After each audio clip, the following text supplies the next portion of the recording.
और बड़ी खबर और बिहार से आपको बता दें, बड़ी खबर आ रही है कि पुलिस ने एक्सट्रीमिस्ट ऑर्गेनाइजेशन पीएफआई यानी कि पॉपुलर फ्रंट ऑफ इंडिया के बेहद ही खतरनाक साजिश का खुलासा किया। और यह खुलासा पटना से गिरफ्तार 2 पीआईएफ के मेंबर के मिली, उनके पास जो दस्तावेज मिले उससे हुई है। तो गिरफ्तारी की गई थी, उसके बाद दस्तावेज मिले। आपको बता दें कि अतहर और जलालुद्दीन नाम के ये 2 आरोपी बताए जा रहे हैं। इन पर देश विरोधी गतिविधियों में जुड़े होने का आरोप है। इनके पास से एक सीक्रेट डॉक्यूमेंट मिला है जिसका नाम इंडिया 2047 है। और इस डॉक्यूमेंट में क्या लिखा है वो आपको बताते हैं। दरअसल इस डॉक्यूमेंट में लिखा है कि 2047 तक इंडिया में इस्लामी राज कायम करना है। इसमें यह भी लिखा है कि पीएफआई में अगर हिंदुस्तान में रहने वाले 10% मुसलमान भी जुड़ जाएं तो वो हिंदुओं को घुटनों के बल पर ला सकते हैं। और मुसलमानों का पुराना गौरव वापस लाने के लिए ये स्कीम तैयार की गई है। ये दोनों लंबे वक्त से युवाओं को हिंदुओं के खिलाफ नफरती ट्रेनिंग देते हैं। युवाओं को दूसरे धर्म से नफरत का पाठ पढ़ाया जाता है। उनको चाकू, तलवार, हथियार चलाने की ट्रेनिंग दी जा रही है। और जो आप किताब देख रहे हैं, towards the rule of Islam in India 2047, यानी कि जब 100 साल आजादी के पूरे होंगे तब।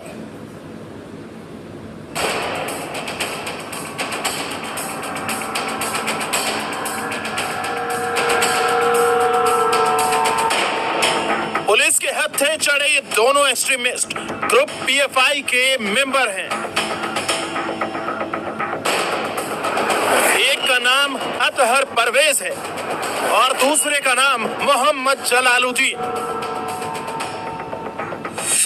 अतहर और जलालुद्दीन की ये जोड़ी देश में एक खतरनाक साजिश को अंजाम देने में जुटी थी। इनकी साजिश की खबर जब खुफिया एजेंसी के अफसरों को लगी तो उनके पैरों के तले की जमीन खिसक गई। इनके इरादे इतने खतरनाक हैं जिन्हें सुनकर हर कोई हैरान है। मैं 2 लाइन पढ़ना चाहता हूँ जो बहुत ही ऑब्जेक्शनेबल है। इनका जो ये इंडिया विजन 2047 है, towards rule of Islam in India, internal document not for circulation. ये बांटने के लिए नहीं है, ये लोग गुप्त रूप से इसको करते हैं।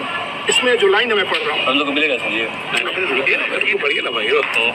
Popular front of India is confident that even if 10% of the total Muslim population rally behind it, अगर पूरी मुस्लिम जनसंख्या का 10% भी पीएफआई के साथ आ जाता है, PFI would subjugate the coward majority community. उसके बाद पीएफआई जो बहुसंख्यक, कमजोर और डरपोक समुदाय है उसको उनके घुटने पे लाएगी and bring back the glory, और इनको इस्लाम में दाखिल कराएगी। तो ये किसी भी धर्म के बहुत ही अगेंस्ट है। इसकी जितनी भी भर्त्सना एक सामान्य व्यक्ति करे वो बहुत ही कम है। सुना आपने अतहर और जलालुद्दीन की ये जोड़ी कितने खतरनाक मुहिम में जुटी थी। ये दोनों 2047 तक भारत को इस्लामिक राष्ट्र बनाने की हसरत पाले हुए थे। दोनों लंबे समय से देश विरोधी गतिविधियों में शामिल थे। ये दोनों हजारों युवाओं का ब्रेन वॉश करने में जुटे थे। ये युवाओं को मार्शल आर्ट और हथियार चलाने की ट्रेनिंग दे रहे थे। युवाओं को दूसरे धर्मों के लिए नफरत की सीख दे रहे थे। पिछले 2 सालों से ये पीएफआई और एसडीपीआई के नाम पर बहुत सारे लोगों को ट्रेंड कर रहे थे। बाहर के जो चरमपंथी एलिमेंट्स हैं उनको यहाँ आश्रय दे रहे थे, उनको ये कम्युनिकेट कर रहे थे। और 6 और 7 तारीख को, 6 और 7 जुलाई को यहाँ पर मार्शल आर्ट के नाम पर स्थानीय लोगों को बिहार के चरमपंथी तत्वों द्वारा तलवार, चाकू चलाने, दूसरे संप्रदाय के प्रति उन्मादित करने, सांप्रदायिक विद्वेष पैदा करने का प्रयास किया गया था। और इसका हमें सीसीटीवी फुटेज भी उपलब्ध है। अब जरा इस डॉक्यूमेंट को देखिए। अतहर परवेज और मोहम्मद जलालुद्दीन के पास ये मिला है। 8 पन्नों के इस डॉक्यूमेंट के सबसे ऊपर लिखा है इंडिया 2047। नीचे लिखा है towards rule of Islam in India. ये दस्तावेज अल्पसंख्यक युवाओं को बरगलाने का हथियार था। इस दस्तावेज में ऐसी भड़काऊ बातें लिखी गई हैं जिन्हें पढ़कर आपका खून खौल उठेगा। इसमें दूसरे धर्मों के प्रति नफरत का भाव रखने की वकालत की गई है ताकि समाज में धार्मिक उन्माद पैदा हो सके और आतंकवादी इसका फायदा उठा लें। अतहर परवेज सिमी का कार्यकर्ता रह चुका है। इसका छोटा भाई पटना के गांधी मैदान में हुए बम ब्लास्ट का आरोपी है। ये कई आतंकी घटनाओं के आरोपियों का जमानतदार भी रहा है, जबकि मोहम्मद जलालुद्दीन झारखंड पुलिस के दारोगा पद से रिटायर हुआ है। खुफिया सूचना मिली कि फुलवारी शरीफ के नया टोला में मौजूद अहमद पैलेस में अतहर और जलालुद्दीन मिलकर एक संगठन चला रहे हैं। ये लोग पीएफआई और एसडीपीआई के बैनर तले अपने काम को अंजाम दे रहे थे। दोनों किराए के मकान में रहकर छात्रों को मार्शल आर्ट की ट्रेनिंग दे रहे थे, उन्हें हथियार चलाना सिखा रहे थे। धार्मिक उन्माद फैलाने और आतंकी गतिविधियों को अंजाम देने के लिए छात्रों का ब्रेन वॉश किया जा रहा था। पिछले 2 महीने से कई लोग इनसे मिलने फुलवारी शरीफ आए। खुफिया एजेंसियों को तभी शक हुआ।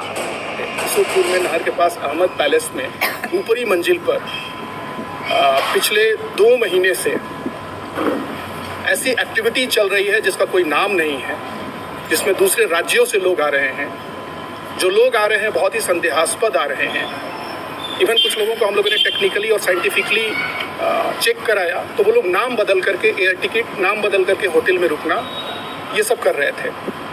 हम लोगों ने टेक्निकल इंफॉर्मेशन से, टेक्निकल हमारे पास जो टेक्नोलॉजी और साइंटिफिक इन्वेस्टिगेशन है उससे प्रूफ कराया और 11 तारीख को हम लोगों ने रात में रेड किया तो वहाँ पे 2 व्यक्ति मिले जिनका घर था मोहम्मद जलालुद्दीन, जो रिटायर्ड सब इंस्पेक्टर हैं झारखंड पुलिस से, और अतहर परवेज, जिसके बारे में अभी तक जो सूचना प्राप्त हुई है वो सिमी के पूर्व सदस्य रहे हैं। पटना पुलिस को अपनी जांच में पीएफआई के इस मॉड्यूल को लेकर हैरान करने वाली कई और जानकारियां भी मिली हैं। जानकारी के मुताबिक पिछले 2 महीने के दौरान दूसरे राज्यों से भी लोग इनसे मिलने पहुंचे थे।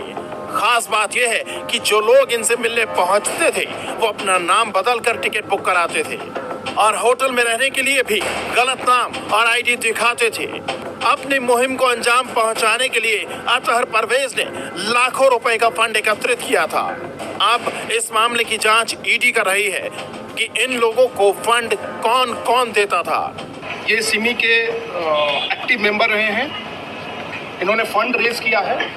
अभी इनके पास से 40 लाख, 30 लाख और 13 लाख जब हम लोग के पास फाइनेंशियल ट्रांजैक्शन है तो हम लोग ईडी को भी इन्वॉल्व कर रहे हैं, इन्फोर्समेंट डायरेक्टोरेट को भी हम लोग इन्वॉल्व कर रहे हैं और हमारा विश्वास है कि जल्दी से जल्दी हम लोग इस पूरे इनका जो षड्यंत्र है उससे पर्दा हटाएंगे। मैं जो काम अतहर परवेज और मोहम्मद जलालुद्दीन बिहार में कर रहे थे, ठीक वैसी ही साजिश तेलंगाना के निजामाबाद में भी रची जा रही थी। पटना की तरह तेलंगाना में भी युवाओं को मार्शल आर्ट की ट्रेनिंग दी जा रही थी और दूसरे धर्म के लोगों पर हमला करना सिखाया जा रहा था। माना जा रहा है कि पटना पुलिस अब जांच आगे बढ़ाएगी तो ये भी पता लगाने की कोशिश करेगी कि क्या इस मॉड्यूल का निजामाबाद से हुई गिरफ्तारी से कोई कनेक्शन तो नहीं है। तो वहीं अजमेर दरगाह के खादिमों के भड़काऊ बयानों पर तीखी प्रतिक्रिया आने के बाद अब दरगाह की अंजुमन कमेटी के सेक्रेटरी सरवर चिश्ती के बेटे आदिल चिश्ती ने सफाई देते हुए माफी मांगी है। आदिल चिश्ती ने हिंदू देवी देवताओं के अस्तित्व पर सवाल खड़े किए थे, लेकिन अब आदिल ने एक वीडियो जारी करके बयानों के लिए माफी तो मांगी ही है और कहा है कि उनके बयानों को तोड़ मरोड़ कर पेश किया गया है। आदिल चिश्ती ने पहले 22 मिनट का एक वीडियो जारी किया था जिसमें नुपुर शर्मा के बयानों का जवाब देते हुए हिंदू देवी देवताओं के अस्तित्व पर सवाल खड़े किए गए थे। मैं उनसे एक सवाल करना चाहता हूं नुपुर शर्मा से कि 333 करोड़ खुदाओं का एग्जिस्टेंस फिर कैसे माना जाएगा? ये कैसे लॉजिकल है? एक खुदा का तो समझ में आता है जिस पे पूरी इंसानियत का इजमा है। हम कलेक्टिवली तमाम इंसान, चाहे वो किसी भी रिलीजन के हो, एग्जिस्टेंस ऑफ गॉड पे जो एब्सोल्युटली वन है। 333 करोड़ खुदा, 333 million gods, a wholesale of gods, उसको कैसे माना जाएगा? और मैं सोचता हूँ अगर इंसान को 1000 साल की भी जिंदगी मिले तब भी वो 333 करोड़ खुदाओं को राजी नहीं कर सकता, not in a least bit. दूसरी बात, नुपुर शर्मा से फिर मैं पूछूंगा, according to Hindu mythology Vishnu ji के 10 अवतार हैं, 10 अवतार। उनमें से कुछ इंसान, जैसे कहते हैं कि ये इनकारनेशन है, उनमें से कुछ इनकारनेशन इंसानों वाले हैं, उनमें से कुछ इनकारनेशन वाले हैं, और कुछ इनकारनेशन ऐसे हैं जो आधे इंसान और आधे। तो प्लीज नुपुर शर्मा मुझे बताएं कि ये 10 अवतार ये क्या लॉजिकल है, ये प्रैक्टिकल है कि एक भगवान आप कह रहे हो से भगवान है, वो 10 अवतार में आता है के अलग रूप में, इंसानों के अलग रूप में, और फिर एक फ्यूजन के रूप में। फिर तीसरा, हनुमान जी, उनका वजूद, उनका एग्जिस्टेंस कैसे साबित करेंगे आप? श्री गणेश जी, उनका एग्जिस्टेंस कैसे साबित करेंगे आप? जो मैंने वीडियो 23 जून को 2022 को नुपुर शर्मा के इल्मी रद में बनाई थी, जो उन्होंने सवाल और जो उन्होंने एतराज उठाए थे उसको मैंने रिबटल किया था और उसका लॉजिक इंटरप्रिटेशन दिया था। तो मीडिया में आज वो चेरी पिकिंग करके वो वीडियो काट काट के चलाई जा रही है। सबसे पहले तो मैं ये बता दूं कि मेरा किसी भी रिलीजन, खास तौर पे हिंदुइज्म को टारगेट करने का या मॉक करने की कोई नियत नहीं थी। मैंने आज तक किसी भी रिलीजन को मॉक नहीं किया है। फिर भी अगर किसी के सेंटिमेंट्स हर्ट हुए हैं, मेरे हिंदू भाइयों के सेंटिमेंट्स हर्ट हुए हैं, तो मैं उनसे माफी मांगता हूँ। दूसरी बात ये कि कुरान में सूरह अनाम में चैप्टर 6 वर्स 108 में साफ लिखा हुआ है कि तुम जो लोग अल्लाह के सिवा दूसरों की इबादत करते हैं उनको बुरा मत कहो।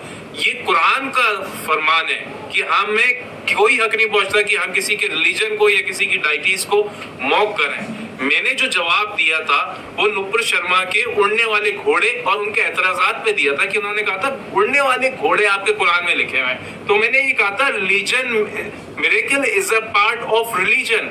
अगर उड़ने वाले घोड़े लॉजिकल नहीं है तो दुनिया के तमाम रिलीजन्स में ऐसी ऐसी बातें हैं जो लॉजिकल साउंड नहीं करती है, लेकिन हम उन्हें मानते हैं क्योंकि वी बिलीव इन गॉड। तो ये एक लॉजिकल इंटरप्रिटेशन था, मैंने किसी की डाइटी को मॉक नहीं किया था। उसके बाद 30 जून 2022 को मैंने उदयपुर कांड पे पूरी वीडियो बनाई और कुरान और हदीस की रोशनी में इस इंसिडेंट को कंडेम किया और ये कहा कि इन दोनों को जिन्होंने कत्ल किया कन्हैया लाल का, उन्हें कैपिटल पनिशमेंट मिलना चाहिए। लेकिन तब भी अगर किसी को किसी के सेंटिमेंट्स हर्ट हुए तो मैं माफी मांगता हूं।